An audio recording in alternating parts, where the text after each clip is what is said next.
আলাইকুম। তো বন্ধুগণ, কেমন আছেন আপনারা? আশা করি আল্লাহর রহমতে সবাই ভালো আছেন।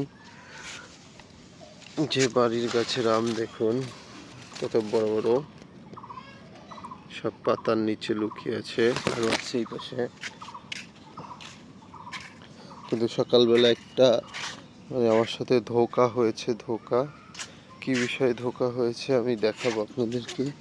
তো বিষয়টা হচ্ছে, আমি সকালবেলা ছাদে আসছি যে কোনো আম টাম পড়ছে কিনা এটা দেখার জন্য। তো দেখলাম, এই যে আপনারাও দেখেন, দুইটা আম। আমি তো ভাবছি মনে হয় আম দুইটা পড়ে আছে। এই যে একটা যে ডালের তলে, এটা হয়তো আর গাছে নেই, পড়ে গেছে। তো আমি যখন এই ভিতরে যে আমটা যখন হাত দিয়ে ধরি, তখন দেখি না, আমটা পড়েনি, আমটা এখনো ডালের সাথে লেগে আছে।